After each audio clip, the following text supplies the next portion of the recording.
How's it going, everybody? Today on the show, we talk about creating your own category in business.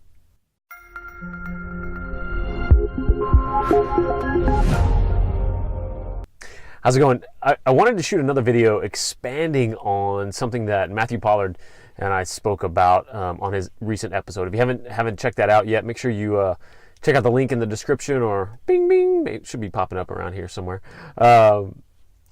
It's the idea of really distinguishing yourself and your company from everybody else in your same industry, doing essentially the same thing that you are.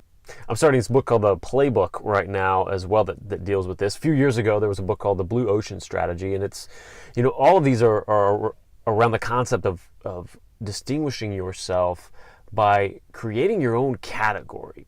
Name it, describe it, and nobody can compete with you in it. So it's about getting really at the core of your benefit. Forget about the what you do and get into what the outcome that you deliver. And what I've realized is that there are three things that they don't understand: differentiation, message unification, how to separate themselves from everybody else, right, outside their functional skill. Right. Finding that niche of clients, and the reason why they struggle to find their niche specifically is because they don't know who they are. Once they know their goals and their passion, all of a sudden their niche becomes pretty obvious, especially once they know what their unified message is, the one piece of value that they offer. Yep. Now, we now live in a global economy, which means if there's one client, there's thousands of them. Right. So what I always suggest people do is understand what their goals are. Make sure they have a mindset of what if. And then, once they have those goals absolutely focused, then have a look at what their unified message would be and what their niche would be.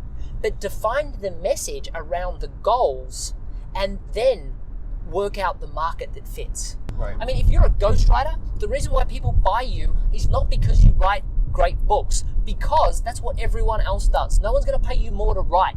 Right. What they're going to pay you more, like another one of my clients, is he crafts this great authority through the book, so we called him the authority architect. Now all of a sudden he's got this thing where he says, do the other ghostwriters you've spoken to, do they do authority architecture? Well, of course they don't. He invented it. Exactly. Right? But now it's this thing. And they're now asking them whether they have this process, and they don't know what he's talking about. But secondly, if they do it, they're not going to do it in the same way. They're not going to have a strategy. They're not going to have a system. And if you got 70 grand to spend, right, you're probably going to speak to my ghostwriter. You're not going to speak to them because you feel safer knowing that he has a system. Oh yeah, that's genius. So that's what you mean by not being in that box, because putting yourself in the box is, I'm a ghostwriter, or I teach language. Getting outside of that and said, well, that's just a little piece of what we do it's fantastic. I love that stuff. And a lot of people have to look for this. I mean, when you say it's really hard to make money in printing, or it's really hard to make money as a ghostwriter, it's really hard. I mean, think about it. I've got a good friend of mine now and past client who was a copywriter, and he was known as the autoresponder guy. And he had one of the top 30 podcasts in the US. Made less than $50,000 a year though. Oh my gosh. Right? Had 80 customers a year. And because let's face it, an autoresponder is that email campaign that sends out. Right. Now, if you're the most expensive, you can charge about $1,000. Why? Because people that know what autoresponders are know they can go to Fiverr and get a cheap one. Right. So if you can get a cheap one for $5, the spectrum of what you're willing to pay, well, actually, people are willing to pay up to $50,000, but it's a hard sell, and there's very few people, and the marketing's hard. So for him, he's like, I can get about $1,000, but it's hard selling at that point. Anything higher than that, I really struggle. We rebranded him as the re-engagement catalyst, right? And then all of a sudden, we went to e-commerce stores that had these massive budgets, and now all of a sudden, he's got recurring clients where he just makes the emails better, charges $12,000 a month on a recurring basis. Picked up 3 clients in a few weeks, Genius. Makes more money than he ever did before. It doesn't matter the industry, it matters the competency that you have, what specific skill set you can deliver, and who you can get a return on investment or provide an outcome that no one else can. I think those examples that Matthew just gave there are just the perfect distinctions, right? And getting this point home. My buddy Raj Daniels, episode 1 of the Jason Kraft Show. We've been deep into this the last week or so, really discussing this. He's the one that turned me on to that book and to the playbook.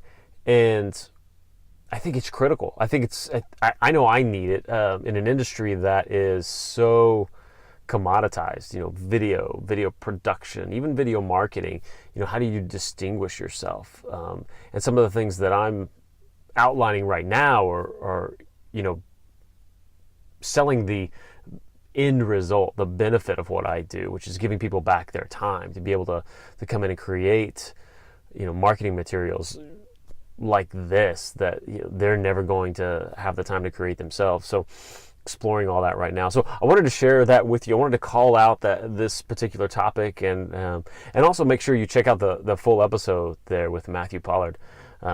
If you like videos like this, if you like the interviews that I'm doing, please subscribe right here. And if you're watching this in Facebook, make sure you head on over to YouTube. The Jason Croft is the channel. Subscribe there, and you'll get videos like this every day. All right, thanks so much. See you next time.